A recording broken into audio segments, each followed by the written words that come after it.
name is Shivani Sharma and I'm a second year MBBS student from IMSonians of B.H.U. I'm here to talk about the relationship between self-love, self-esteem and mental health. Everything that I talk about is completely based on my personal experience, so hear me out. So often I feel like self-love is taking a bubble bath, getting a pedicure, going for shopping. I mean, those things are amazing, but it's so much more than that. So what is self-love? Self-love is self-acceptance with or without the flaws and taking care of yourself by focusing on what makes you happy. It is taking care of your own needs and not sacrificing your well-being in order to please others. It is not settling for less than what you deserve. So basically, self-love means feeling good in your own skin anytime, any day. On the other hand, self-esteem means having confidence on one's own worth and being proud of who you are and what you do. But then you can have good self-esteem in some areas of the life and not the others. For example, you might be confident about your work, but then lack social skills. You might feel fabulous behind the computer, but not in real life. You might attract people with your good looks, but not feel so smart, etc., etc. So here, when you love yourself, you accept yourself with these shortcomings and it improves your overall self-esteem. So you see, you cannot really have good self-esteem without self-love. Now, coming back to myself, just like any other normal teen, even I grew up watching all those music videos, Victoria's Secrets. Oh my God, I loved Gigi Hadid and Behati. I mean, I still do and always aspire to become like them. So in my early teens, I kind of was insecure about how I looked, my weight, my skin color, these natural contours that I have, because I kind of felt abnormal since people didn't have it around me, you know. And now when I look back at it, I feel so proud of myself for what I've become and how far I've come. The first step towards self-love is self-awareness. Be aware about your actions. Like, how do you even know that you lack self-confidence? Self-love. First, you hide your true self from the others, which is basically the chameleon trait, the so-called, double-faced behavior. It's called masking, and it's often done in the fear of rejection and having a strong feeling of being judged.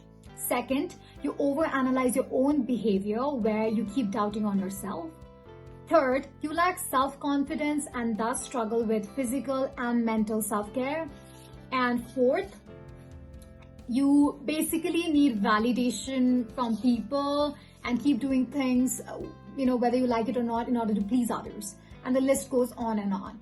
Hence, without self-love, you get into toxic relationship and toxic habits, then develop low self-esteem, which ultimately leads to mental illnesses like depression. You need to be self-aware.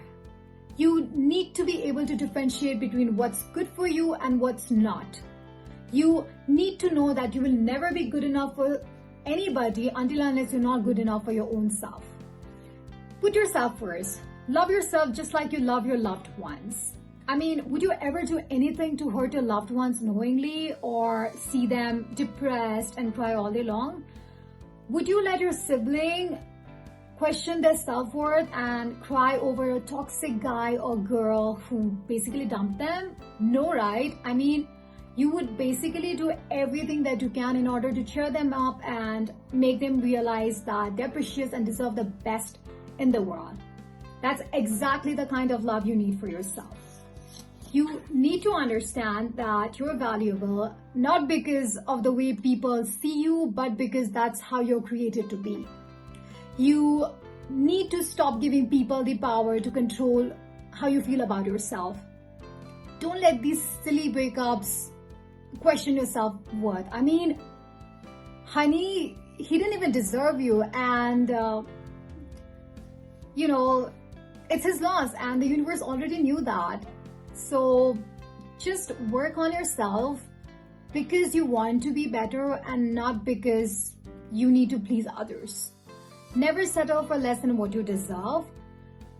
embrace your skin, embrace your body, because you look good when you feel good. And cut down all those toxic people from your life and surround yourself with positivity. For me personally, I love my parents, and